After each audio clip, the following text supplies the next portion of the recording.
Hello দর্শক বন্ধুরা, কেমন আছেন আপনারা সবাই? আশা করছি বেশ ভালো আছেন। ঢালিউডের কিং শাকিব খানের শারীরিক অবস্থা নিয়ে আবারও আসলো বড় এক আপডেট। দেশীয় চিকিৎসকদের পর্যবেক্ষণের পর তার পরিবারের অনুরোধে থাইল্যান্ড থেকে একজন বিশেষজ্ঞ ডাক্তারকে আনা হয়েছে শাকিব খানকে দেখার জন্য।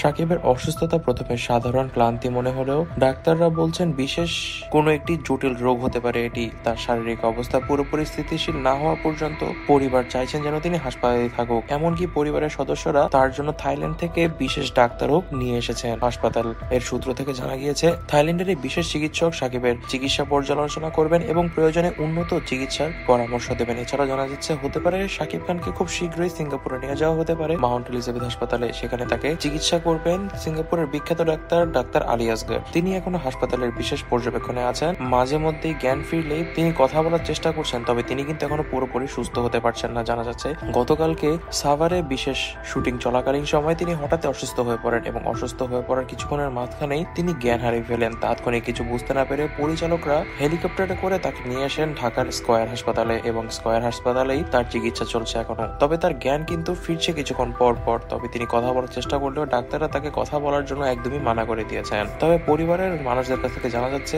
তার শারীরিক অবস্থা না প্রথমে কিছুটা স্বাভাবিক মনে হলো, এখন কিন্তু ডাক্তাররা মনে করছেন এটি হতে পারে কোনো জটিল রোগ এবং এই জটিল রোগের চিকিৎসাই এখন তাদের মূল লক্ষ্য। তবে শাকিব খানের জন্য সবাই কিন্তু দোয়া করছেন। এছাড়াও জানা যাচ্ছে শাকিব খানের দুই ছেলে আবরাম খান জয় এবং শেহজাদ খান বীরও কিন্তু চলে এসেছে বাবা শাকিব খানের কাছে। তারা ইতিমধ্যেই বাবাকে অনেকবার জড়িয়ে ধরেছে এবং বাবাকে আশ্বাস দিয়েছে সুস্থ হয়ে ওঠার। তবে এখন জানা যাচ্ছে শাকিব খানের এই শারীরিক অবস্থার জন্য থাইল্যান্ড থেকে যে ডাক্তার আসছেন তিনি নাকি আজ রাতে 10টার সময় বাংলাদেশে ল্যান্ড করবেন এবং তারপরই নাকি শুরু হবে শাকিব খানের পর্যবেক্ষণ। তবে যদি শাকিব খানের অবস্থা ভালো মনে না হয় তবে নাকি তাকে তাৎক্ষণিকভাবে সিঙ্গাপুরে মাউন্ট এলিজাবেথ হাসপাতালে নিয়ে যাওয়া হবে। তবে দর্শক বন্ধুরা, এই বিষয়ে আপনারা কি মনে করছেন তা কিন্তু অবশ্যই আমাদেরকে কমেন্ট বক্সে কমেন্ট করে জানাবেন। আজ এই পর্যন্ত। এই ভিডিওটি ভালো লেগে থাকলে ভিডিওটিতে লাইক করে দিবেন, বেশি বেশি করে শেয়ার করে দিবেন এবং আমাদের চ্যানেলটিকে সাবস্ক্রাইব করতে ভুলবেন না। ধন্যবাদ।